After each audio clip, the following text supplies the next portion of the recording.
The red dot danced across her chest, steady and lethal. A sniper's laser marking Kiana Ford for death in the middle of a crowded corporate gala. In that split second, Parker Drake, the janitor refilling champagne glasses, made a choice that would shatter everything. Throwing his body into hers, sending them both crashing to the marble floor as the bullet shattered the crystal chandelier above them. Glass rained down like deadly snow, screams erupted, but his arms remained locked around her, fierce with a protection he couldn't explain. He didn't know she was Kiana Ford, the tech CEO whose artificial intelligence empire was reshaping the future. He only knew that, in this moment, in this ballroom in downtown Boston, someone needed saving, and he was all she had. Before we jump back in, tell us where you're tuning in from, and if this story touches you, make sure you're subscribed, because tomorrow, I've saved something extra special for you. The charity gala at the Harrington Grand Hotel was in full swing. Boston's elite mingling beneath chandeliers that cost more than most people's homes.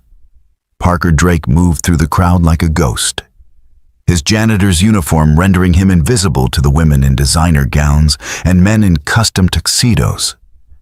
He'd been working the event circuit for 3 years now, ever since he'd needed steady evening work that didn't conflict with his daughter Sophia's school schedule. Tonight's event was particularly packed. Some tech summit celebrating innovation and the future, which meant a lot of self-important speeches and champagne consumption that would leave him cleaning until 3 a.m. Parker didn't mind. The overtime meant he could afford Sophia's violin lessons next month, maybe even those new shoes she needed, but hadn't asked for because she knew money was tight. He was refilling champagne flutes at the service station when he noticed the woman on stage.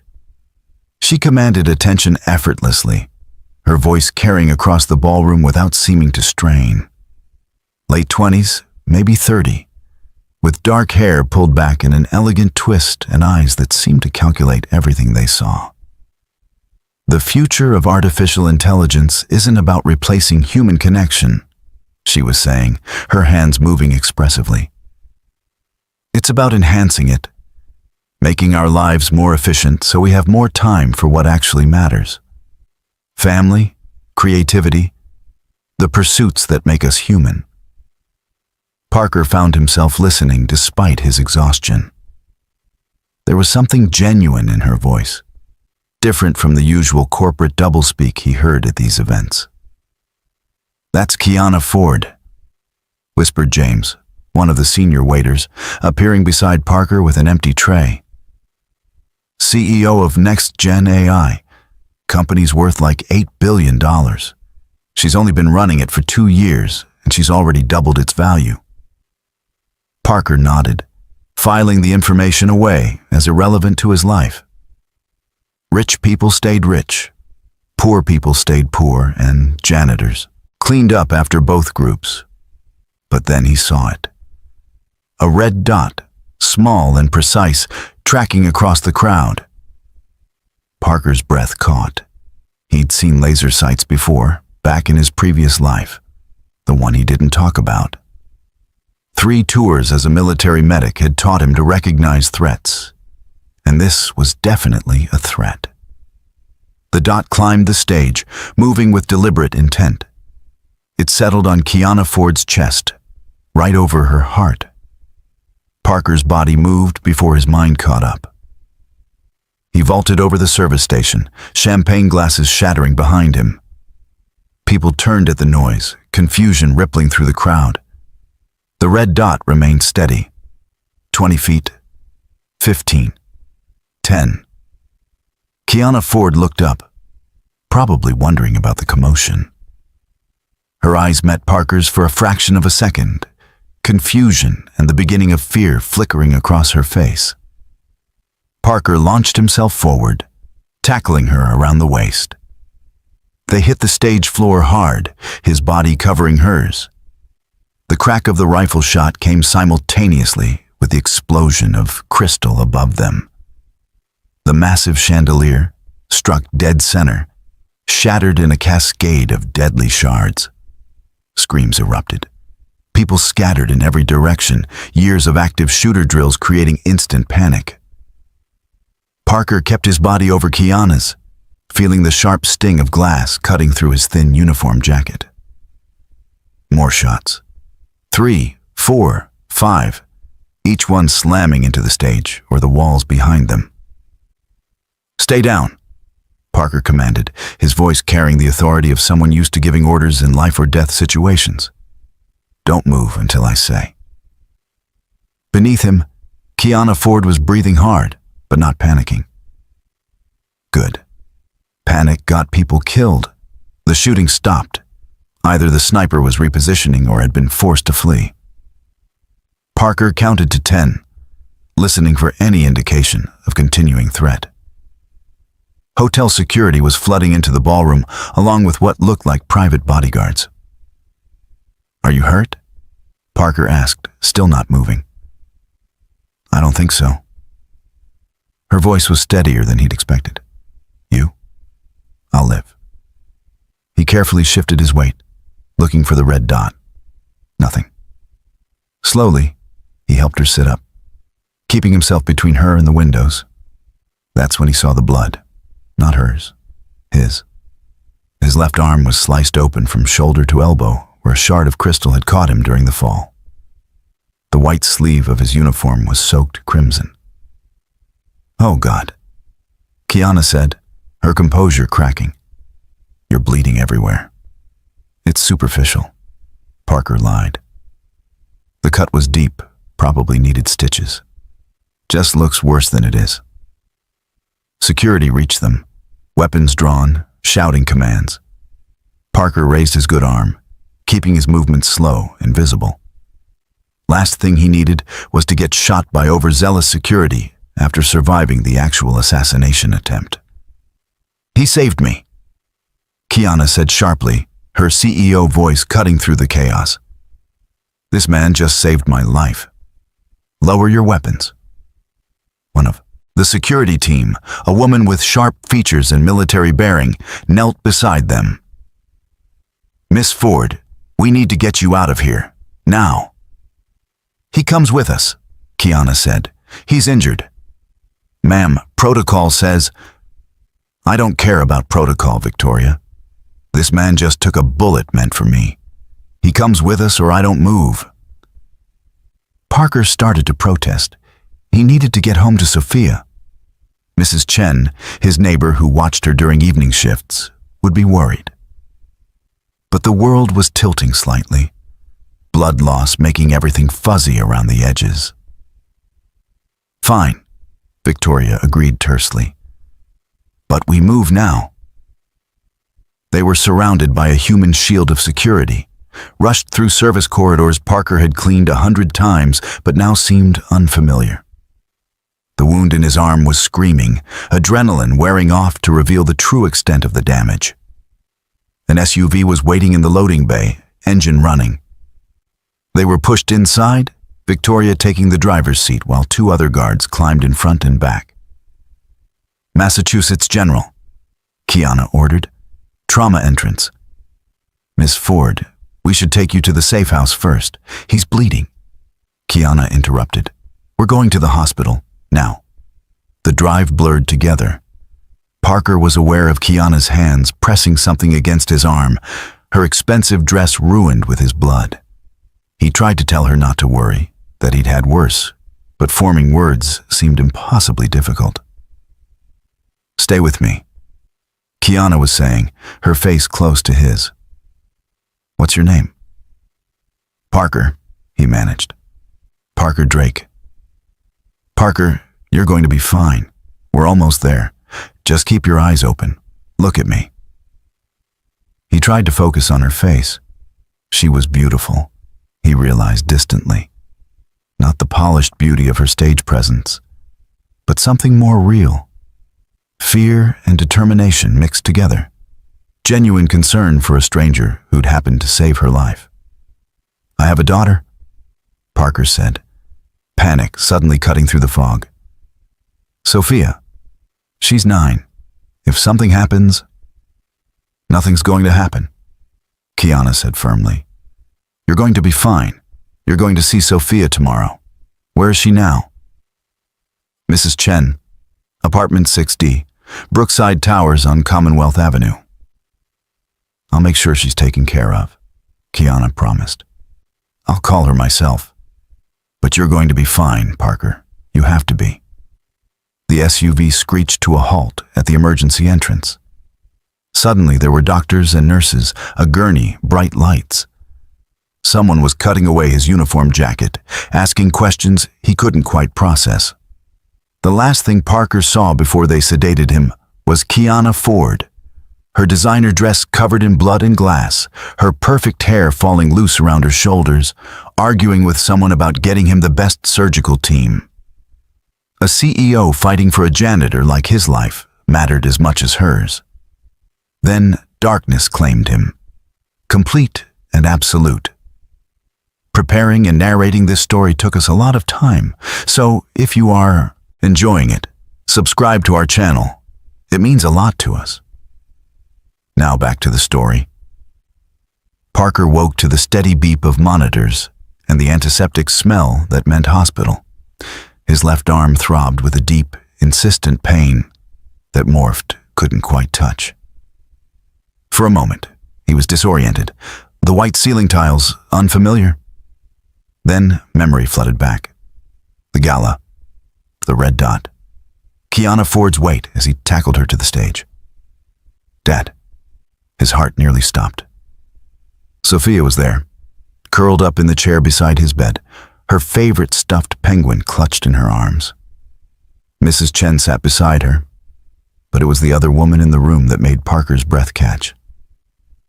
Kiana Ford stood by the window, speaking quietly into her phone.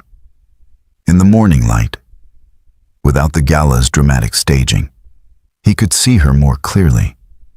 She was younger than he'd thought, maybe 28, with the kind of sharp intelligence in her eyes that made you feel both assessed and understood simultaneously. He's awake, Sophia announced, scrambling onto the bed with the fearless enthusiasm of a 9-year-old who didn't understand the concept of injuries. Careful, Mia, Mrs. Chen warned. Your papa is hurt. It's okay, Parker said, his voice rough. He wrapped his good arm around his daughter, breathing in the scent of her strawberry shampoo. Hey, baby girl. You got super hurt, Sophia said accusingly. Mrs. Chen said you saved someone's life. But heroes aren't supposed to end up in hospitals. Sometimes they do, Kiana said softly, ending her call and moving closer to the bed. Sometimes being a hero means getting hurt so someone else doesn't. Sophia studied her with the unfiltered curiosity of someone too young to be impressed by wealth or status. Are you the lady my dad saved? I am. Are you famous? Kiana smiled, a genuine expression that transformed her face. Some people think so. Good, Sophia said decisively. Then you can pay for my dad's hospital bill. Our insurance isn't very good. The innocence of the statement, the matter-of-fact way his 9-year-old had already learned to worry about medical expenses, made Parker's chest tight with something that had nothing to do with his injuries. Sophia, that's not, he started. But Kiana interrupted. Already taken care of, everything. And I've arranged for a private room as soon as one becomes available. Parker stared at her. You can't do that. I can, and I have. Her tone was pleasant but firm, the voice of someone used to making decisions and having them followed.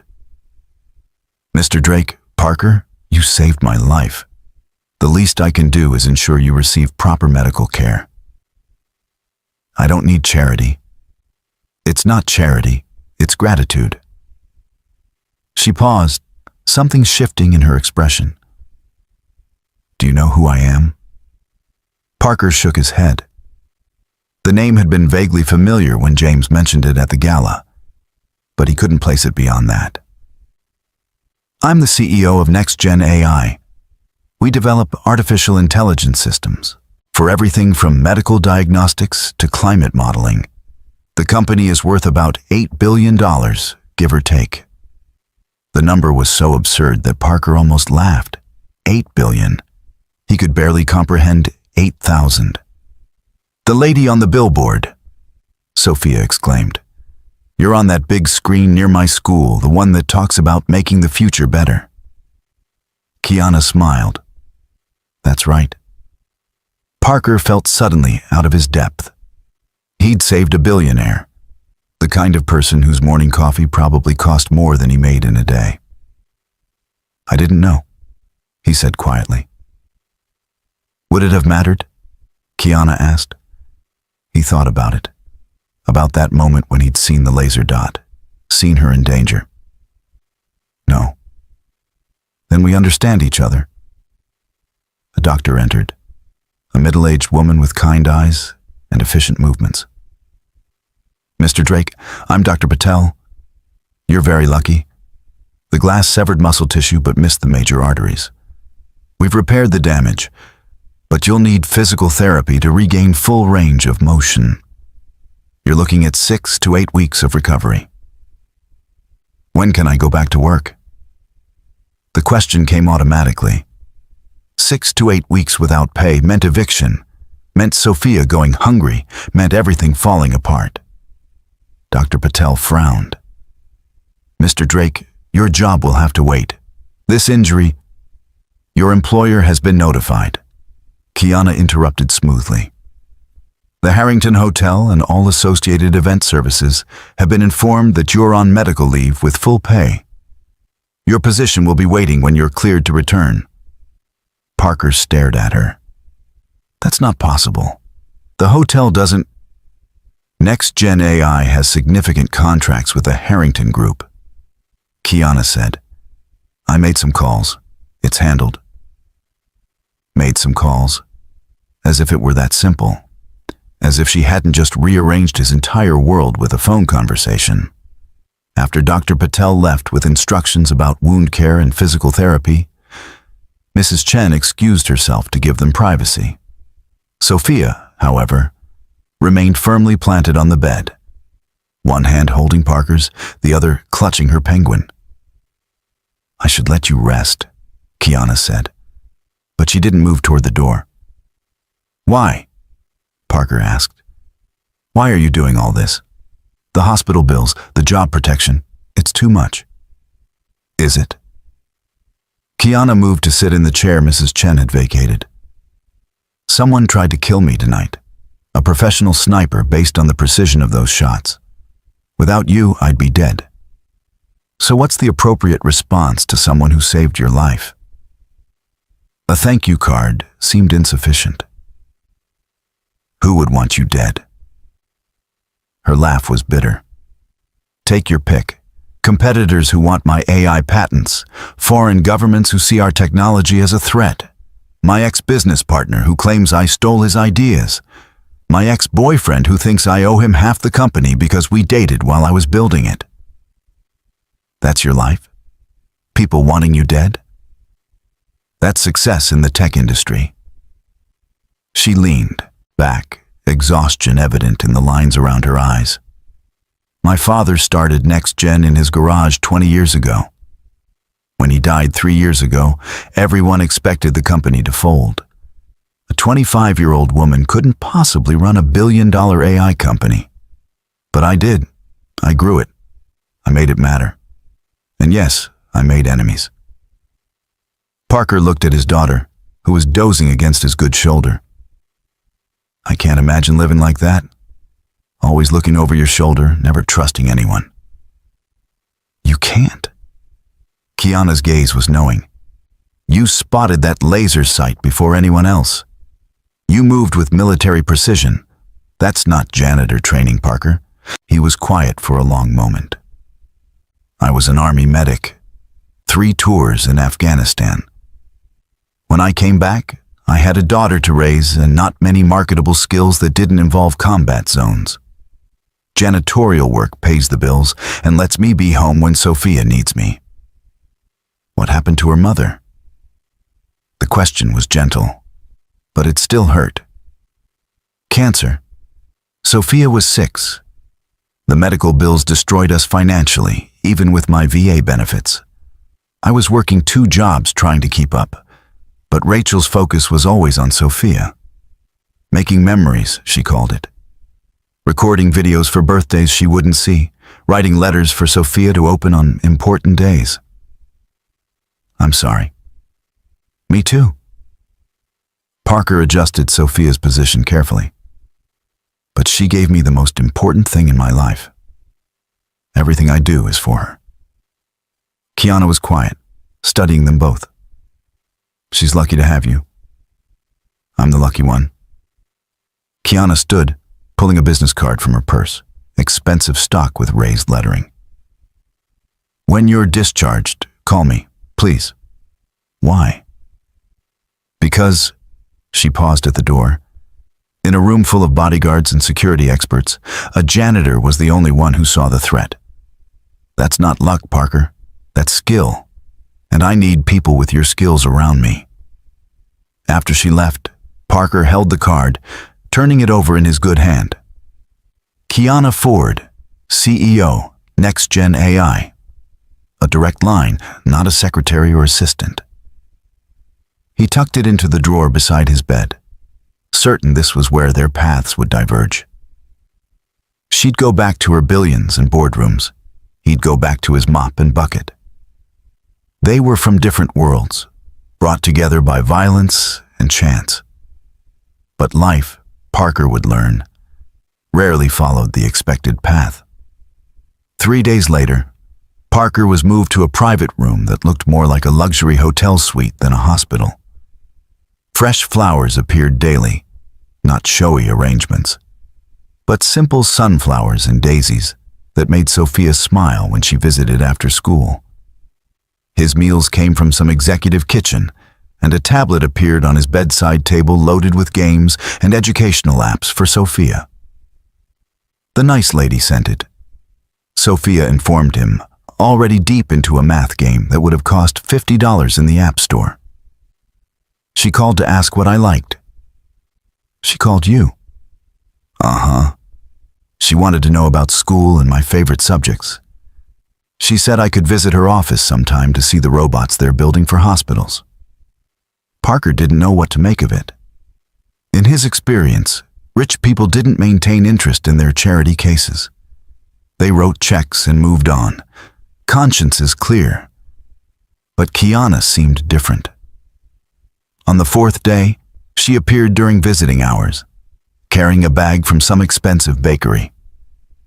She was dressed more casually than at the gala, jeans and a sweater that probably still cost more than his monthly rent, but the effect was somehow more approachable. I brought cookies, she announced. Sophia mentioned you liked the chocolate chip, ones from Tot Bakery. When did she mention that? Parker asked, bemused. During our daily call. Kiana said it so matter-of-factly, like daily calls with a 9-year-old were perfectly normal for a billionaire CEO. Sophia bounded over, giving Kiana a hug that seemed to surprise them both. Miss Kiana, did you bring the pictures of the robots? I did. Kiana pulled out her phone, settling into the chair beside Parker's bed while Sophia climbed up next to her. They spent 20 minutes looking at photos of medical AI systems, Kiana explaining how they worked in terms Sophia could understand. Parker watched them, his heart doing something complicated in his chest. Sophia hadn't been this animated with anyone since Rachel died. And Kiana, the intimidating CEO from the news, was patient and kind, genuinely interested in his daughter's questions. Miss Kiana, Sophia said eventually, my teacher says AI is going to take people's jobs. Is that true? That's a complicated question, Kiana said thoughtfully.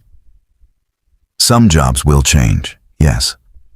But our goal at NextGen is to use AI to handle the boring, repetitive tasks so humans can focus on the work that requires creativity, empathy, and connection, things that make us uniquely human. Like my dad saving you? Sophia said. A robot wouldn't have done that, right? Kiana's eyes met Parker's over Sophia's head. No, a robot wouldn't have. What your dad did required split-second judgment, courage, and the willingness to sacrifice himself for a stranger. That's something no AI can replicate. After Sophia left with Mrs. Chen for dinner, Kiana remained. The easy conversation of earlier faded into something more weighted. You don't have to keep doing this, Parker said quietly. The visits, the gifts, the calls to Sophia. You've paid whatever debt you think you owe. Is that what you think this is? Obligation? Isn't it? Kiana was quiet for a moment, looking out the window at the Boston skyline. When that laser sight appeared on my chest, I froze. Complete mental paralysis. I knew I should move, should do something, but my brain just stopped working. Do you know what that feels like? To be that helpless? Yes, Parker said simply. You do, don't you? She turned back to face him. Afghanistan? Among other places. He didn't elaborate. Some memories were better left buried. I've spent the last 2 years building walls, Kiana continued. After my father died, after my ex tried to steal the company, after every competitor and critic said I'd fail, I made myself untouchable. No vulnerability, no weakness. And it worked. I built an empire. But I also built a prison. I don't understand. Sophia called me yesterday, Kiana said softly. Not because I'm a CEO or a billionaire, but because she wanted to tell me about the A she got on her science test. When was the last time someone contacted me just because they wanted to share good news? Parker saw it then. The loneliness beneath the polished exterior. You're isolated. Completely. My assistant schedules my social interactions. My security team vets everyone I meet. I haven't had a genuine conversation in years until you and Sophia. She smiled, but it was sad. A janitor and a 9-year-old girl showed me what I'd lost in my pursuit of success. We're not that special. You are, though. You're real. When Sophia talks to me, she doesn't want anything except someone to listen. When you look at me, you see a person, not a bank account or a business opportunity. Parker's phone buzzed. A text from an unknown number. Police want to interview you tomorrow about the shooting. Thought you should know. Also, we found something concerning. We'll discuss in person. Detective Hayes Kiana's phone buzzed simultaneously. Her expression darkened as she read her message. They found the sniper's position, she said. Rooftop across from the hotel. Professional setup. Military-grade rifle. Whoever hired them had serious resources. Do they have suspects? Too many. She pulled up something on her phone, showing him a list of names and organizations. The police gave me this. People and groups who've made credible threats against me in the past 6 months. Parker scanned the list. Tech competitors, environmental activists who thought AI was dangerous, foreign entities, even former employees.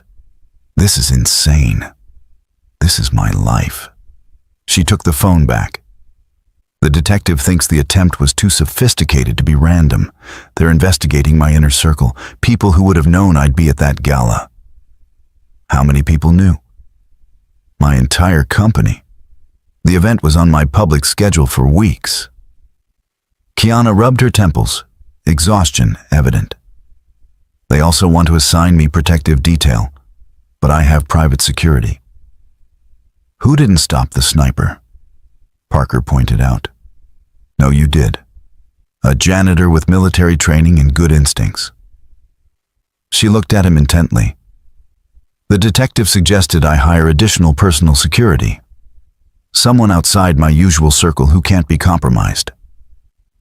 Parker saw where this was going. Kiana, I'm not a bodyguard. You're a combat medic who spotted a threat no one else saw and acted without hesitation. That's exactly what I need.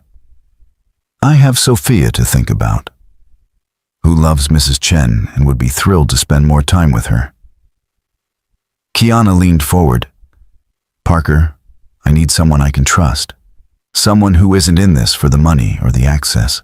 Someone who proved they'd take a bullet for me. I didn't take a bullet. I got cut by some glass. You know what I mean. Her intensity was almost overwhelming. I'm offering you a job, head of personal security, real salary, benefits, education fund for Sophia. And more importantly, a chance to do work that matters. I clean floors for a living. What do I know about corporate security? You know about threats, you know about protection, and you know about sacrifice. She stood, pacing the small room. My current security team is excellent at their jobs, but they're predictable. They follow protocols, which means anyone studying them can predict their movements. You're different. You think outside the box because you're not trained to think inside it. Parker wanted to say no, wanted to return to his simple life of mops and buckets and evening shifts that let him be home when Sophia needed him. But he looked at the business card on his nightstand, thought about Sophia's violin lessons he could actually afford, about the life he might be able to give her if he took this chance. I need to think about it, he said finally. Fair enough. Kiana moved toward the door, then paused. Parker, someone tried to kill me. They failed because of you. But they're going to try again, and next time, I might not be so lucky. I need you.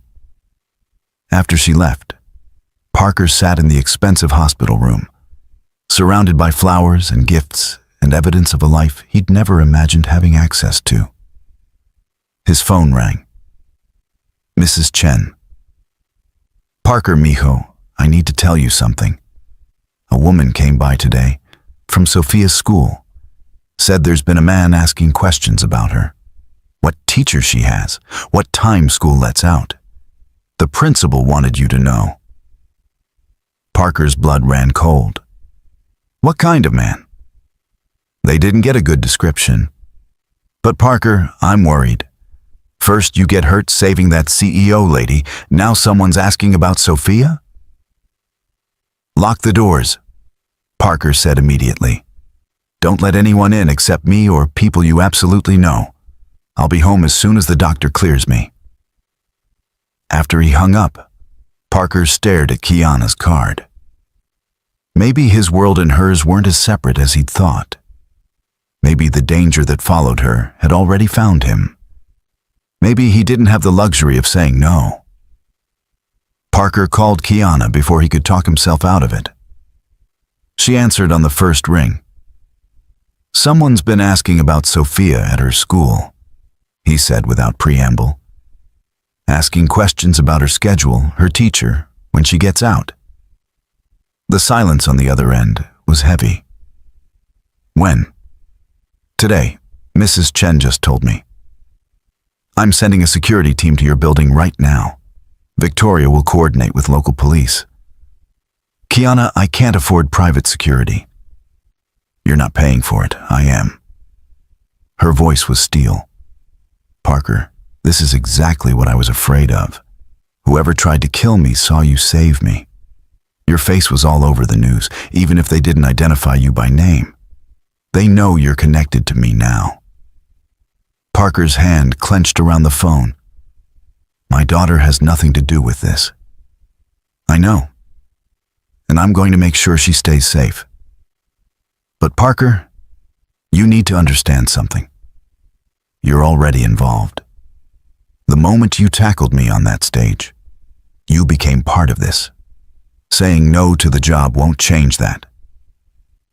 She was right. And he hated it. Hated that his instinct to save someone had put Sophia at risk. Hated that the simple life he'd built was crumbling around him. The job, he said quietly. What exactly would it entail? You'd be with me, most of the time. Corporate events, board meetings, travel when necessary. Your job is to spot threats before they materialize and keep me alive if they do. What about Sophia? She'd have security too. Discreet, but constant. And Parker, the salary is $200,000 a year. Full benefits, housing allowance if you want to move to a safer neighborhood, and a $50,000 education fund for Sophia. The numbers made his head spin. $200,000. He currently made $38,000 between his janitorial jobs and VA disability. Why so much? Because your life is going to get complicated. Because you'll be on call essentially all the time. Because the people trying to kill me have unlimited resources, and I need someone equally committed to stopping them. She paused. And because you're worth it, Parker. What you did at that gala, the instincts you have, that's invaluable. Dr. Patel arrived for evening rounds before Parker could respond. After checking his vitals and wound, she gave him unexpected news.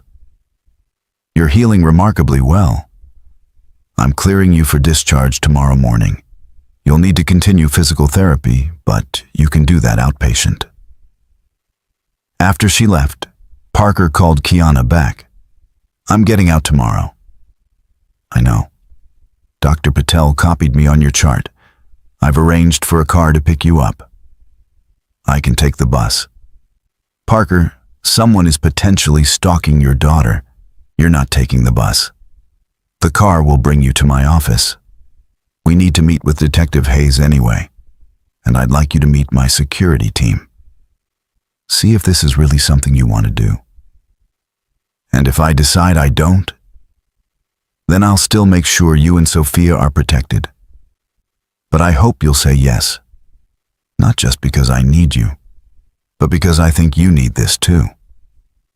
What's that supposed to mean? It means you've been surviving, not living. Just like me. Maybe we can change that for each other. The next morning, a black SUV arrived at the hospital's discharge area. Not the armored vehicle from the night of the shooting, but still clearly expensive. The driver was a serious-looking woman in her 30s who introduced herself as Agent Torres, part of Kiana's security detail. Sophia was bouncing in the back seat, having convinced Mrs. Chen that she should skip school to pick up her father. Dad, Miss Kiana said we're going to her office. It has a whole floor just for testing robots. Did she now? Parker climbed in carefully, his arm still tender. She also said there's a cafeteria with ice cream. Sophia added conspiratorially. For lunch. The next Gen AI headquarters was in the Seaport District, a gleaming tower of glass and steel that seemed to capture and reflect the harbor light. The lobby alone was more impressive than any place Parker had ever worked, with soaring ceilings and interactive displays showing AI applications in medicine, climate, science, and infrastructure. They were ushered to a private elevator that required a key card and biometric scan. It opened directly into the executive floor, where Kiana was waiting. She looked every inch the CEO today. In a charcoal suit that probably cost more than his car, her hair pulled back in a sleek ponytail. But when she saw Sophia, her expression softened. You came? She said, kneeling to Sophia's level. Ready to see some robots? Yes. Sophia practically vibrated with excitement. Victoria will give you the tour while your dad and I talk business. Sound good? After Sophia left, chattering happily with the head of security, Kiana led Parker to a conference room. Detective Hayes was already there, along with two other people Parker didn't recognize. Mr. Drake, Hayes said, standing to shake his hand. Good to see you on your feet. This is Agent Chen from the FBI, and this is Thomas Whitmore, head of corporate security for NextGen. Parker sat, feeling out of place in his jeans and borrowed shirt. Everyone else looked like they belonged in a magazine spread about successful people. We need to discuss what we've learned. Hayes began, pulling up images on the conference room screen. The sniper was a professional, likely former military based on the setup and precision. We found the rifle, but it was sanitized. No prints, no DNA, no serial numbers. So we have nothing, Kiana said. Not nothing. We traced the rental of the office space where the sniper set up. It was leased 3 months ago by a shell company registered in the Cayman Islands. It took some digging, but we eventually found the money trail. The screen changed to show financial documents, accounts, and transfers that meant nothing to Parker. The company is owned by a larger holding company, which is owned by an even larger one. But at the top of that particular pyramid, we found something interesting. Hayes pulled up a photo of a man in his 50s. Silver hair, expensive suit, predatory smile. Kenneth Ashford. Ring any bells, Miss Ford? Kiana's face went pale. Kenneth is my former business partner. We started NextGen together with my father. And he left the company when? Agent Chen asked. 5 years ago. There was a disagreement about the direction of our AI development. Kenneth wanted to focus on military applications, autonomous weapons systems. My father and I refused. Kenneth tried to force a vote, but my father had controlling interest. Kenneth left and started his own company, Ashford Defense Technologies, which has struggled to gain traction, Agent Chen said. Because every major defense contract they bid on, they lose to companies using your AI systems licensed from NextGen. You think Kenneth hired someone to kill me over business competition? Kiana's voice was incredulous. We think he hired someone to kill you because you're worth more dead than alive to him. Hayes pulled up more documents. Your father's will has an interesting clause. If you die without heirs, your stake in NextGen doesn't go to the board or to shareholders. It goes to the surviving original partners, of which Kenneth Ashford is one. That can't be, right? My father would never. It's a standard succession clause from when they first incorporated, Whitmore interjected. Before you joined the company officially, your father probably forgot it existed. Kiana stood, pacing to the windows. So Kenneth kills me, inherits my shares, and suddenly has controlling interest in NextGen. He can pivot the company toward military contracts, sell off the civilian divisions, everything my father built to help people. That's our working theory, Hayes confirmed. But proving it is another matter. The shell companies, the offshore accounts, they're all legal on paper. We can't directly connect Kenneth to the assassination attempt. Yet, Agent Chen said. We're building a case, but it takes time. Meanwhile, Miss Ford, you're still at risk. Which is where I come in, Parker said, speaking for the first time since the meeting started. Everyone turned to look at him.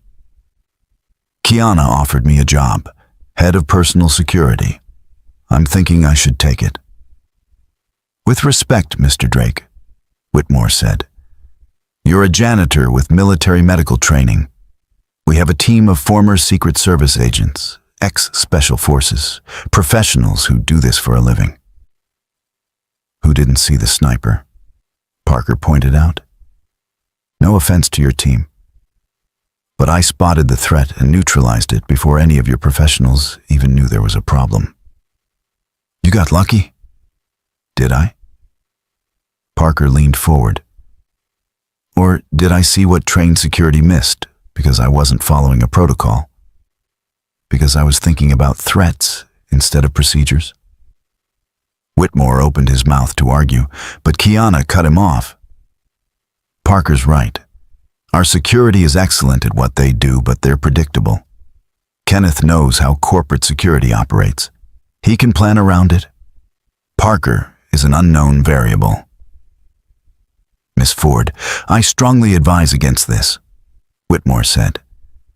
Mixing personal feelings with professional security is a recipe for disaster. Who said anything about personal feelings? But Kiana's eyes met Parker's across the table, and something passed between them that definitely wasn't professional. "I'll do it on a trial basis," Parker said. 3 months. If it's not working, we part ways. But I have conditions." "Name them," Kiana said. "Sophia's safety is paramount. She gets the same level of protection you do, non-negotiable. Mrs. Chen too, since she's often caring for Sophia." "Done." "I need training. If I'm going to do this job right, I need to understand corporate security protocols, even if I'm going to break them. I need to know how your security team operates." "Whitmore will arrange it," Kiana said, ignoring the man's grimace. "And one more thing. Total honesty. No more secrets about threats or dangers or corporate drama. If I'm going to protect you, I need to know everything."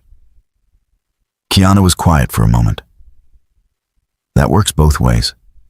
I need to know about your past too. Afghanistan, what you did there, what you saw. The things you don't talk about." Parker's jaw tightened. Those memories were locked away for a reason. But she was right. If they were going to trust each other with their lives, there couldn't be walls. "Deal," he said. After the meeting, Kiana found Sophia in the robotics lab, completely absorbed in watching a surgical AI perform a simulated procedure. Victoria stood nearby, looking more relaxed than Parker had ever seen her. "She's brilliant," Victoria said quietly. "Asked questions that half our engineers can't answer." "Her mother was a biomedical researcher," Parker said, "before she got sick. Sophia inherited her curiosity." They watched Sophia for a moment, this small person who was the center of Parker's universe, now standing in a world of cutting-edge technology and billion-dollar innovations like she belonged there. "I'm scared," Parker admitted quietly. "Taking this job means putting both of us at risk." "You're already at risk," Kiana said. "The question is whether you want to face it reactively or proactively." "When did you get so wise about danger?" "When someone put a laser sight on my chest and I realized how fragile everything I'd built really was."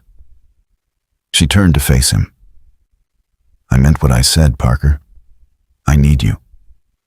Not just as security, but as someone who sees me as human, not as a commodity or a target or a business opportunity." "Is that what this is? You hiring me for companionship?" "I'm hiring you to keep me alive. The companionship is a bonus." She smiled, but it was tentative. "Is that okay? That I like having you around?" Before Parker could answer, his phone rang. Unknown number. "Mr. Drake," a smooth voice said when he answered. "You don't know me, but I know you. I know about your daughter Sophia. Sweet girl. Violin lessons on Tuesdays, loves strawberry ice cream. Walks home from school with the Chen woman every day at 3:15. Parker's blood turned to ice. Who is this? Someone who wants you to understand something. Miss Ford's protection is not your concern. Walk away from whatever arrangement you're making with her. Take your daughter and disappear. I'll even help you. $2 million, new identities, fresh start anywhere in the world. And if I refuse, then I stop being generous and start being creative.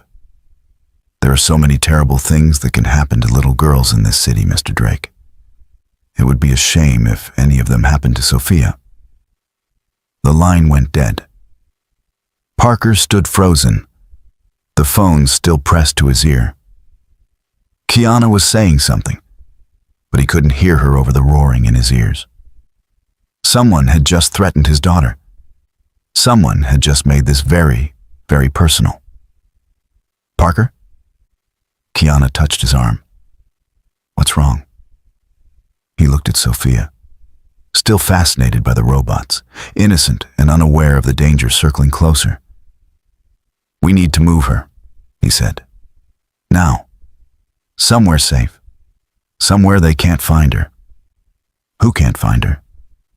Whoever just offered me $2 million to abandon you. He met Kiana's eyes and threatened to kill Sophia if I refused. Within an hour, Sophia was in a secure location, not some obvious safe house, but a private residence in Beacon Hill owned by one of Kiana's college friends who happened to be traveling in Europe. Mrs. Chen was there too, despite her protests that she didn't need protecting. If they're watching me to get to Sophia, they're watching you too, Parker had told her. Please, just until we figure this out. Victoria had arranged everything with military efficiency. Security cameras, panic buttons, a guard rotation that looked like neighborhood dog walkers and delivery drivers. To anyone watching, it was just an empty house. Parker hated being separated from his daughter, but he hated the idea of her being used against him even more. She'll be safe, Kiana promised as they drove back to Next Gen headquarters. Victoria's team is the best. The same team that didn't see the sniper? Parker couldn't keep the bitterness from his voice. The same team that has successfully protected me for 2 years without incident until that night. One failure doesn't negate their competence. She was right, but fear made him irrational. Someone knew about Sophia's schedule, her habits, her violin lessons. They'd been watching his daughter, probably for days, and he hadn't noticed. What kind of father missed something like that? Stop, Kiana said firmly. I can see you spiraling. This isn't your fault. Isn't it? I'm the one who tackled you. I'm the one who put us on their radar. You're the one who saved my life. The rest is on them, not you. They arrived at Next Gen to find Whitmore waiting with a grim expression.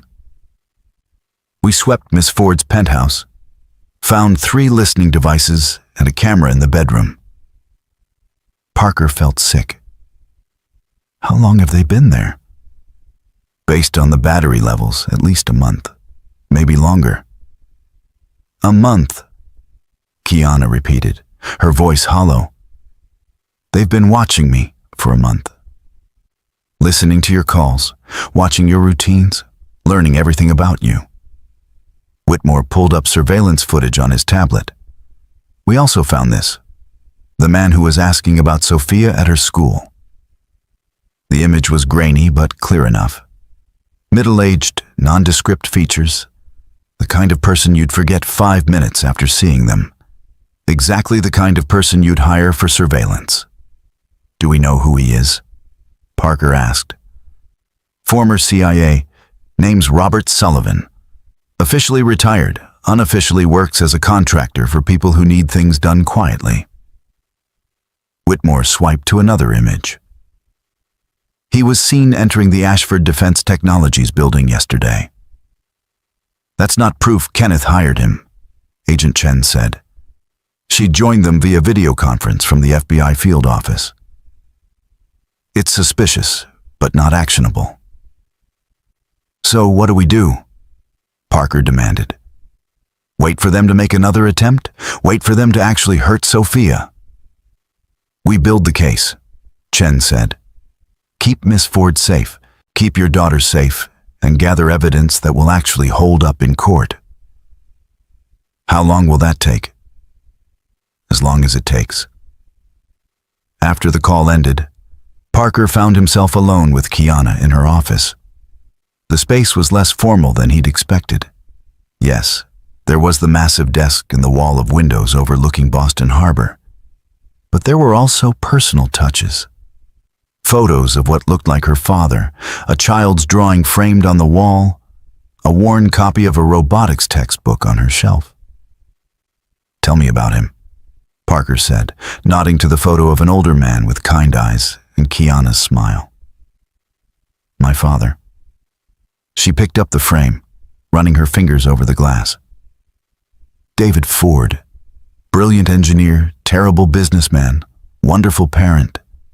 He started NextGen because he believed AI could solve problems instead of creating them. Cancer detection, climate modeling, infrastructure optimization. He wanted to make the world better. Sounds like a good man. The best.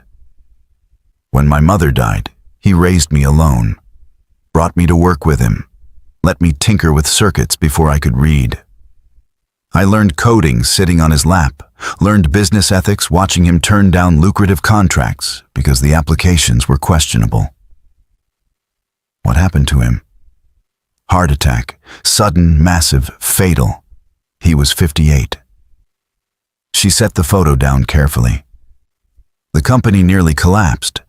I was 25, barely out of business school. The board wanted to sell. Kenneth pushed for military contracts. Everyone thought I'd fail. But you didn't. No. I fought. I restructured. I innovated. I proved them all wrong. She looked at Parker. But I lost myself somewhere in that fight. Became so focused on success that I forgot what it was for. Forgot that my father built this company to help people, not to win some corporate war. Parker moved to stand beside her at the window. Below, the city stretched out in all directions. Millions of people living their lives, unaware of the drama playing out in this tower. You haven't forgotten, he said. You're still trying to help people. You're just doing it differently than your father did. Am I? Or am I just protecting an empire? You gave a janitor a second chance at life. You befriended his daughter without expecting anything in return. You're paying for security for an elderly woman you barely know because she matters to someone who matters to you. That's not empire building, Kiana. That's being human. She turned to face him, close enough that he could see the flecks of gold in her brown eyes. Why did you really say yes to this job? You know why. To protect Sophia. That's one reason. What's the other? Parker thought about his conversation with her in the hospital, about surviving versus living, about the years since Rachel's death that had blurred together in an endless cycle of work and worry and trying to be enough for Sophia. Because for the first time in 3 years, I feel like I have a purpose beyond just making it through another day. Because you make me want to be more than I thought I could be. Parker. His phone rang. Victoria. We have a situation, she said without preamble. Kenneth Ashford just called a press conference. He's making a statement in 20 minutes. They watched the press conference on the screens in Kiana's office, along with what seemed like half the NextGen staff who'd gathered to see what Ashford would say. Kenneth Ashford looked every inch the successful executive. Distinguished, confident, the very picture of corporate respectability. He stood at a podium bristling with microphones, cameras flashing as reporters jockeyed for position. Thank you all for coming, he began, his voice smooth and practiced. I'm here today to address the tragic incident at the Harrington Grand Hotel last week, where my former partner and dear friend Kiana Ford narrowly escaped an assassination attempt. Murmurs rippled through the assembled press. I want to be absolutely clear, Ashford continued. I condemn this violence in the strongest possible terms. Kiana and I may have had our business disagreements, but she is a brilliant innovator and a credit to the tech industry. The idea that anyone would want to harm her is unconscionable. That's not what this is about, Kiana said, watching the screen with narrowed eyes. He's establishing his alibi. Furthermore, Ashford said, I've learned that some have attempted to connect me to this heinous act. I want to address those allegations head on. Yes, I have business interests that sometimes compete with next-gen AI. Yes, Kiana and I parted ways over philosophical differences about AI development. But the suggestion that I would resort to violence to resolve business disputes is not only false, it's defamatory. Is he seriously threatening to sue while he's trying to kill you? Parker asked, incredulous. He's controlling the narrative, Whitmore said, getting ahead of any accusations before we can make them stick. I've cooperated fully with law enforcement, Ashford continued. Provided access to all my financial records, my communications, my movements on the night in question. I have nothing to hide, and I challenge anyone making these accusations to provide actual evidence rather than conspiracy theories and circumstantial connections. The press erupted with questions. Ashford fielded them smoothly, painting himself as the victim of a smear campaign, a successful businessman being attacked by a rival who couldn't compete fairly. He's good, Parker admitted grudgingly, making himself sympathetic while putting Kiana on the defensive. It gets better, Victoria said darkly. She pulled up a different screen, showing social media feeds. Already the narrative was shifting. Ashford as the wronged party, Kiana as the paranoid CEO seeing conspiracies where none existed. Some posts went further, suggesting she'd staged the assassination attempt for publicity, that the whole thing was a PR stunt to generate sympathy and drive up stock prices. This is insane, Kiana said. Someone actually tried to kill me. But they can't prove Ashford was behind it, Agent Chen said via video call. And now he's positioned himself as the victim of false accusations. If we push forward without solid evidence, we look like we're harassing him. Parker watched Kiana's face, saw the frustration and fear warring with the need to maintain her public composure. This was her world, he realized. Not just the technology in the boardrooms, but this constant battle of perception and positioning, where truth mattered less than narrative. We need to respond, Whitmore said. Issue our own statement. Saying what? Kiana asked. That we suspect him but can't prove it? That makes us look desperate. Then we don't respond, Parker said. Everyone turned to look at him. Ashford wants you to engage. He wants a public fight where he can play the victim, so don't give him one. And do what instead? Live your life. Show up at public events. Demonstrate that you're not afraid. Make him come to you. That's using Miss Ford as bait, Victoria protested. Miss Ford is already bait, Parker corrected. At least this way, we control the terms. Kiana was quiet, thinking. Finally, she nodded. He's right. I have a board meeting tomorrow, a tech conference this weekend, a charity dinner next week. I'm going to all of them. With respect, that's suicide, Whitmore said. No, it's calling his bluff. Kiana's voice was steel. Ashford thinks he can intimidate me into hiding, into looking weak. But I'm not my father. I don't back down from fights. She turned to Parker. You said you wanted total honesty. Here it is. I'm terrified. The idea of walking into another public event knowing someone might try to kill me makes me want to throw up. But I can't let fear win. My father didn't build this company by being afraid, and I won't lose it the same way. Then we make sure you stay alive while you're being brave, Parker said. Victoria, I need complete access to Miss Ford's schedule, her routines, every event she's attending. We're going to change everything. Different routes, different timing, different protocols. You're not in charge of security, Whitmore pointed out. Actually, Kiana said, as of right now, he is. Whitmore, you and your team report to Parker. He has final say on all security decisions regarding my safety. Miss Ford. Non-negotiable. Parker saved my life when your protocols failed. I'm trusting him to do it again. After Whitmore left, looking like he'd swallowed something bitter, Victoria approached Parker. You know you just made an enemy, right? Whitmore's been head of security for 5 years. He's not going to take kindly to being supplanted by a janitor. I'm not trying to take his job. I'm trying to keep Kiana alive. Are you? Victoria's gaze was knowing. Or is this about more than just professional protection? Parker didn't answer. He wasn't sure he could. The board meeting was scheduled for 9 a.m. at NextGen headquarters. Parker had spent the previous night going over security footage, mapping sight lines, identifying vulnerabilities. He'd slept maybe 3 hours, his mind refusing to quiet.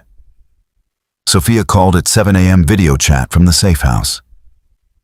Dad, when can I come home? Mrs. Chen made pancakes, but they're not as good as yours. Soon, baby, I promise.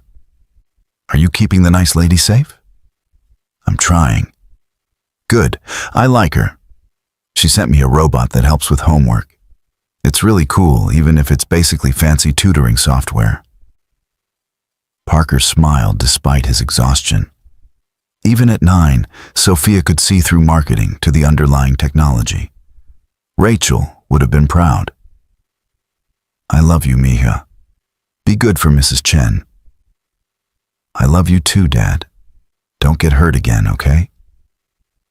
After they hung up, Parker found Kiana in her office, already dressed in a power suit that probably cost more than his monthly salary used to be. She looked exhausted, shadows under her eyes suggesting she'd slept as little as he had. Ready for this? He asked. No, but I'm doing it anyway. The board meeting was in the main conference room, 38th floor. Floor-to-ceiling windows offered a panoramic view of Boston Harbor, which made Parker's tactical instincts scream.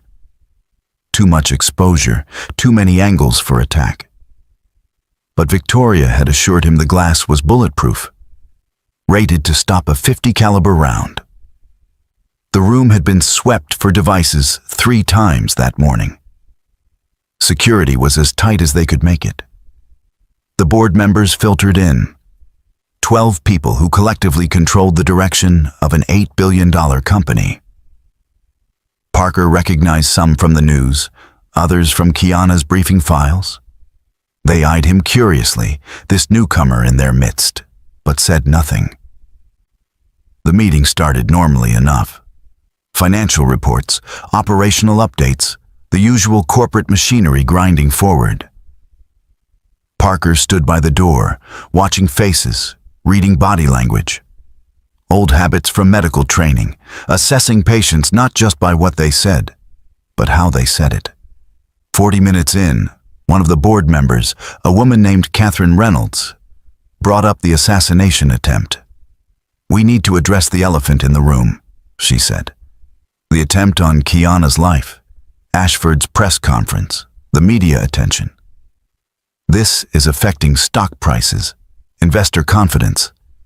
The board needs to know how you plan to handle this situation. I plan to handle it by continuing to run this company and not letting terrorists dictate our operations, Kiana said calmly. That's admirable, but is it wise? Another board member, Gerald Phelps, leaned forward. Perhaps you should consider stepping back temporarily for your safety and the company's stability. Parker's attention sharpened. That sounded less like concern and more like opportunity. Step back to where?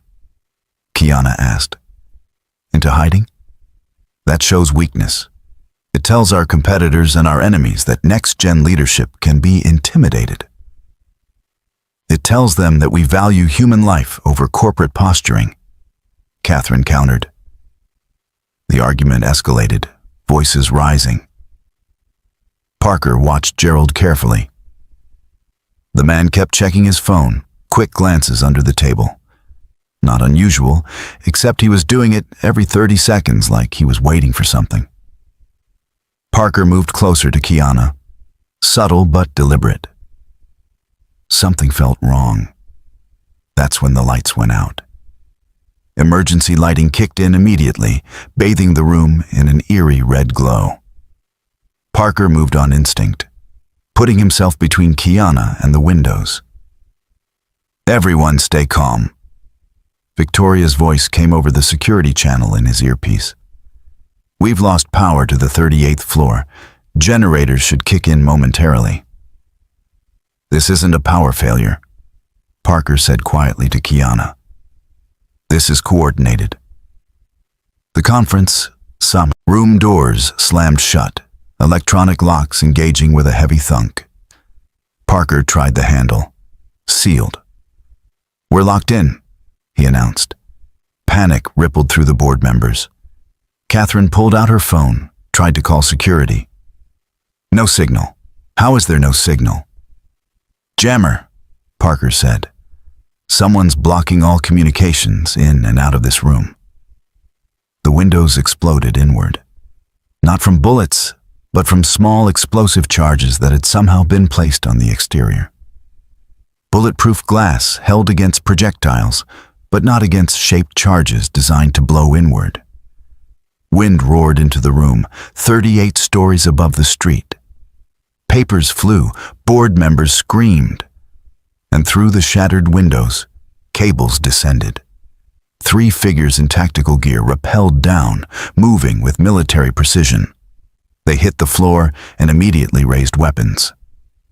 "Everyone on the ground," the lead figure commanded. "Now." Board members dropped, hands over their heads. Parker shoved Kiana down, covering her body with his. "You," the lead figure pointed at Kiana. "On your feet. You're coming with us?"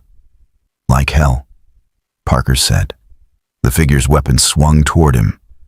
"Brave. Stupid but brave. Last chance, janitor. Move or die." Parker assessed the situation in the fraction of a second he had. 3 armed hostiles, 12 civilians, 1 exit that was sealed. The broken windows offered escape, but only if you wanted a 38-story drop. He thought of Sophia, safe in the Beacon Hill house. Thought of the promise he'd made to keep Kiana safe. Thought of Rachel, who'd fought cancer with everything she had because giving up wasn't in her nature. "You'll have to kill me," Parker said. The figure laughed. "Okay." The gun fired. Parker felt the impact, the burning pain in his shoulder. He went down hard, Kiana screaming his name. Blood, hot and wet, spreading across his shirt. But he wasn't dead. The shot had been deliberately non-fatal, meant to incapacitate, not kill. Through the haze of pain, he saw them grab Kiana, saw her fighting, kicking, clawing like a wildcat. One of the figures hit her with something, a tranquilizer probably, and she went limp. "No." Parker tried to rise, but his left arm wouldn't support his weight. Blood loss making everything hazy. They were dragging Kiana toward the windows, toward the cables. Parker's good hand found a shard of glass from the shattered window. Not much of a weapon, but better than nothing. He lunged, driving the glass into the nearest hostile's calf. The man screamed, his weapon clattering away. Parker grabbed it, tried to aim, but someone kicked him in the ribs. The breath left his lungs in a painful whoosh. "Persistent," the lead figure said. "I'll give you that." Another kick, this one to his wounded shoulder. Parker's vision went white with pain. When it cleared, they were gone. Kiana was gone. Up the cables and away, before security could respond. The doors burst open, Victoria and her team flooding in, with weapons drawn. Too late. "Parker!" Victoria dropped beside him, her hands immediately going to his shoulder. Combat medic training took over. "Apply pressure," he gasped. "The wound is through and through. Missed the major vessels or I'd already be dead." What happened? They took her. They took Kiana. Who took her? Professionals knew exactly what they were doing. Parker's phone buzzed in his pocket. Victoria pulled it out. Unknown number. A text message. "You should have taken the $2 million, Mr. Drake. Now we have Miss Ford, and you have 24 hours. Walk away, disappear, forget this ever happened. Otherwise, we send her back to you in pieces. Starting with her fingers. Attached was a photo. Kiana, unconscious, zip-tied to a chair in some concrete room. Alive, but for how long? Parker stared at the image, his daughter's would-be protector, failing at the one job that mattered. "Get me up," he told Victoria. "You need a hospital." "I need to find Kiana. Get me up. Now." Victoria helped him stand, her expression grim. "Parker, you're in no condition. I said get me up." He swayed, catching himself against the conference table. "They have her. They have her, and it's my fault. This isn't on you. I was supposed to protect her. I promised." His voice broke. "I promised, and I failed." His phone rang. Detective Hayes. "We know where they're holding her," Hayes said without preamble. "Traffic cameras picked up the van leaving NextGen. We tracked it to an industrial complex in Revere. SWAT is mobilizing. I'm coming with you." "Parker, you're injured." "I'm coming or I'm going alone. Your choice." There was a pause. Then Hayes sighed. "FBI's setting up a command center 5 blocks from the target location. You can observe from there. That's non-negotiable." Parker looked at Victoria. "Can you get me there?" "Against my better judgment, yes." As they rushed to the elevator, Parker's mind was racing. 24 hours. They'd given him 24 hours to walk away. But whoever had Kiana didn't know Parker Drake very well. He hadn't walked away when the laser sight appeared. He hadn't walked away when they threatened Sophia. And he sure as hell wasn't walking away now. Kiana Ford had become more than a job, more than the woman he was supposed to protect. She'd become someone worth fighting for, someone worth dying for, if it came to that. And based on the blood soaking through his makeshift bandage and the cold certainty in his gut, it might very well come to that. The industrial complex in Revere was a maze of abandoned warehouses and rusted machinery. FBI tactical teams surrounded the perimeter, while Parker watched from the command center van, frustration eating at him like acid. "Building 3, 2nd floor." Agent Chen pointed to thermal imaging. "We count 6 heat signatures. 1 smaller, likely female.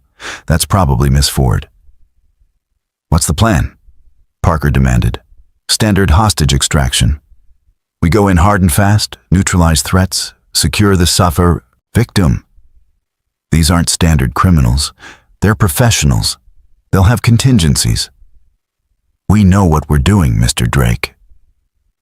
But as SWAT moved into position, Parker's instincts screamed warnings. Something was wrong. The setup was too obvious, the location too easy to find. His phone buzzed. "Unknown number. Look up, hero." Parker's head snapped up. On the roof of Building 3, a figure stood holding what looked like a detonator. "Abort!" Parker shouted into the radio. "It's a trap. The building is rigged." But it was too late. The SWAT team had already breached the door. The explosion was massive, the entire 2nd floor erupting in flames. SWAT members scattered, some thrown backward by the blast. Parker was already moving, ignoring Agent Chen's shouts, ignoring the pain in his shoulder. He sprinted toward Building 2, the structure adjacent to the burning warehouse. If the main building was a trap, they'd moved Kiana somewhere close, but not obvious. Victoria appeared beside him, weapon drawn. "You're insane." "Probably. You coming?" She didn't answer, just followed him through the side entrance of Building 2. The interior was dark, lit only by emergency lighting. Parker moved carefully, every sense on high alert. His shoulders screamed with each movement, but adrenaline kept him functional. A sound. Footsteps above them. They climbed the stairs, Parker leading despite his injury. On the 3rd floor, they found her. Kiana was tied to a chair in the center of an empty room, still unconscious. Too easy. Way too easy. It's another trap, Victoria whispered. I know. Parker scanned the room, looking for the trigger. There. Pressure plate under Kiana's chair. They're waiting for us to grab her and trigger whatever device they've planted. So what do we do? Parker studied the setup, his medic training combining with 3 tours of dealing with IEDs. I go in. You stay here. If this goes wrong, you get out and make sure Sophia knows I loved her. Parker. But he was already moving, approaching Kiana from an angle that wouldn't trigger the pressure plate. He knelt beside her, checking her pulse, strong and steady. The tranquilizer was wearing off. Kiana, he whispered, can you hear me? Her eyes fluttered open, unfocused. Parker, you came. Of course I came. Can you move? I think so. What's happening? You're sitting on a bomb. When I say move, you're going to stand up as fast as you can and run toward Victoria. Don't think, just move. Understand? Fear flashed in her eyes, but she nodded. Parker cut her zip ties with Victoria's knife, positioned himself to take the weight off the pressure plate when Kiana stood. On 3, 1, 2, 3. Kiana lunged forward. Parker slammed his weight down on the chair. The pressure plate held for a fraction of a second, then clicked. Run! Parker shouted. They sprinted for the door. Behind them, the charge detonated. Not massive like the other building, but enough to collapse part of the floor. Parker felt the heat, the concussive force throwing him forward. Then Victoria was pulling them both through the doorway, down the stairs, out into the cold night air where FBI agents swarmed around them. Kiana clung to Parker, both of them breathing hard, covered in dust and blood. You came for me, she said again, like she couldn't quite believe it. Always, Parker promised. I'll always come for you. The aftermath was chaos. Paramedics descended on Parker, insisting he needed surgery for his shoulder. Kiana refused to be separated from him, riding in the same ambulance, holding his good hand like a lifeline. At the hospital, while doctors worked on Parker's wound, Detective Hayes brought news. We got them. 3 of the tactical team members survived the explosion. One's talking. He confirmed Kenneth Ashford hired them, provided bank records, communication logs, everything. It's over? Kiana asked. The immediate threat is, Ashford is in custody. Federal charges including attempted murder, kidnapping, conspiracy. He's not getting out. But the real victory came 3 days later. Parker was still in the hospital, recovering from surgery, when Kiana called an emergency press conference. Against his doctor's advice, he insisted on being there. The press room at Next Gen headquarters was packed. Cameras from every major news outlet, reporters jostling for position. Kiana stood at the podium, Parker beside her in a wheelchair, his arm in a sling. Thank you all for coming, Kiana began. I'm here to address the recent attempts on my life and the arrest of Kenneth Ashford. She laid out everything. The assassination attempt at the gala, the bugs in her home, the kidnapping from her own boardroom. But more importantly, she talked about Parker. This man, she gestured to him, saved my life 3 times. Not because it was his job, not because he expected anything in return, but because it was the right thing to do. Parker Drake represents everything good about humanity.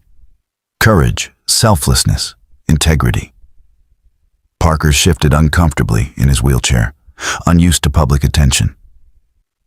But more than that, Kiana continued, her voice softening, he reminded me why I do this work, why my father started this company. It's not about the money or the power. It's about using technology to help people. to make the world safer, kinder, better. She turned to face him directly. Parker, you asked me once why I walked alone that night. The truth is, I'd forgotten how to connect with people. I'd built walls so high that no one could reach me. Then you crashed into my life, literally, and tore those walls down. Kiana, Parker said quietly, aware of the cameras, the reporters scribbling notes. I know this is public and probably terrifying for you, she continued. But I'm done hiding. Done pretending that business and life are separate.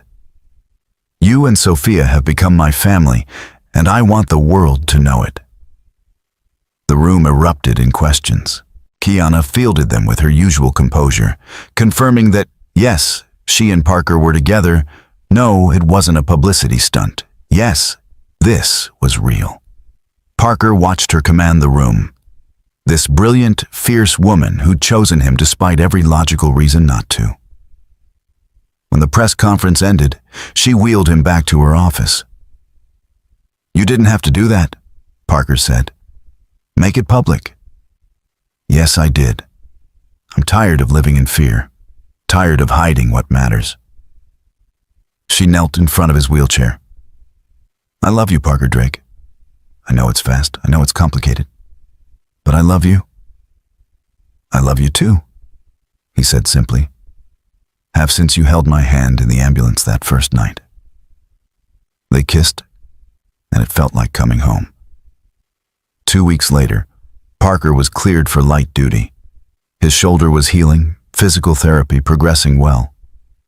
Sophia was back home, and life seemed to be settling into a new normal. Then Gerald Phelps requested a private meeting. The board member arrived at Parker's apartment, looking nervous. Parker let him in cautiously, aware that this man had been in the room when Kiana was taken. I need to tell you something, Gerald said without preamble. Something I should have told the FBI. I'm listening. The day of the kidnapping, I received a text.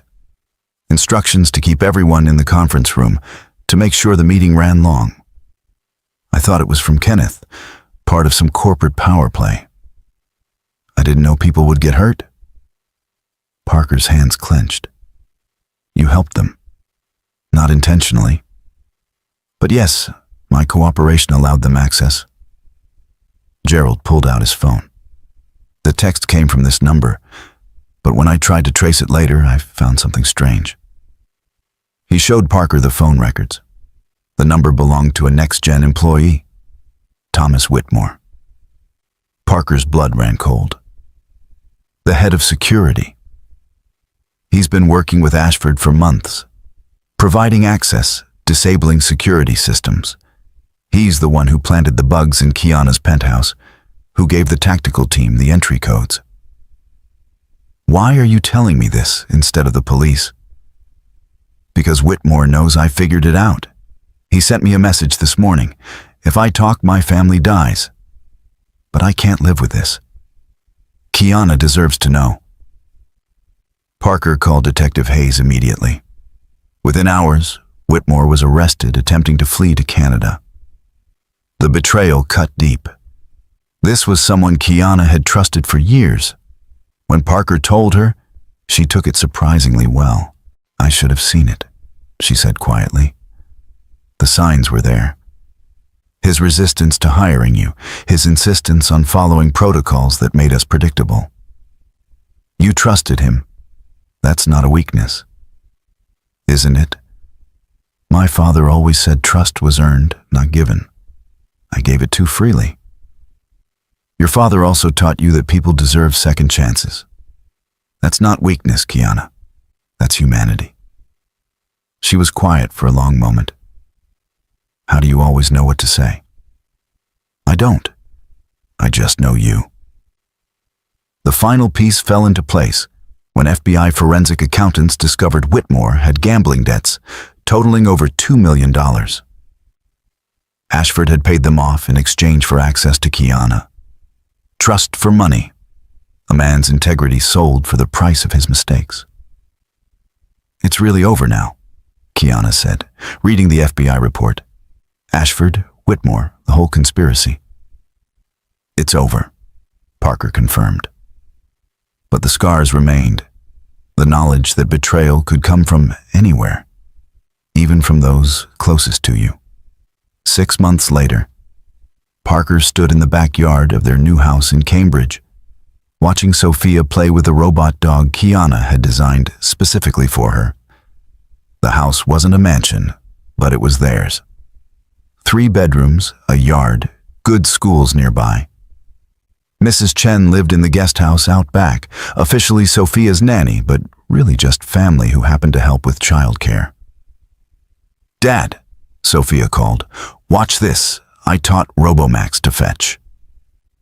Parker watched the mechanical dog retrieve a ball, its movements almost organic thanks to NextGen's AI algorithms. His daughter, the budding engineer, had been tweaking its programming for weeks. "Very impressive, baby." Kiana emerged from the house, carrying lemonade. 6 months together, and Parker still found himself amazed that this was his life. She'd stepped back slightly from day-to-day operations at NextGen, promoting a new CEO while she focused on research and development, the work she actually loved. "I have something for you," she said, handing him an envelope. Inside was a college fund statement for Sophia, fully funded through PhD if she wanted. "Kiana, this is too much." "It's not enough. That girl is going to change the world someday. I'm just making sure she has the resources to do it." Parker pulled her close, kissing the top of her head. "Thank you." "For what?" "For crashing into my life, for being exactly who you are." Sophia ran over, robot dog at her heels. "Are you guys being mushy again?" "Absolutely," Kiana said, pulling Sophia into their embrace. "Get used to it." Later that night, after Sophia was asleep, Parker and Kiana sat on their porch watching the stars. "Do you ever miss it?" Kiana asked. "The simplicity of your old life?" "Sometimes. But then I remember being alone, just surviving day to day. This is living." "I proposed to the board that we start a foundation," Kiana said, "using AI to provide free medical diagnostics in underserved communities, named after your wife.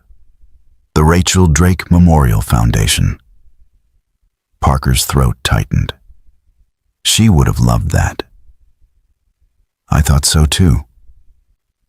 They sat in comfortable silence, 2 people from completely different worlds who'd found each other through violence and chaos and somehow built something beautiful from it. "Marry me," Parker said suddenly.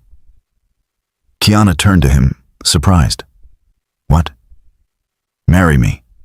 I know we said we'd wait, but I don't want to wait anymore. Life's too short, too unpredictable. I want to wake up every day knowing you're mine and I'm yours." "I don't have a ring to give you," Kiana said, tears in her eyes. "I don't need a ring. I just need you." "Yes," she whispered. "Yes. 1,000 times yes." They kissed under the stars, sealing a promise that had started with a red laser dot and a split-second decision to be brave. Inside, Sophia smiled in her sleep, dreaming of robots and futures bright with possibility. And in the morning, they would start planning a wedding, a merger not of companies, but of hearts, of families, of 2 people who'd saved each other in every way that mattered. The fairy tale, as it turned out, was real after all. Just messier, more complicated, and infinitely more beautiful than any story could capture. Up next, you've got 2 more standout stories right on your screen. If this one hit the mark, you won't want to pass these up. Just click and check them out. And don't forget to subscribe and turn on the notification bell so you don't miss any upload from us.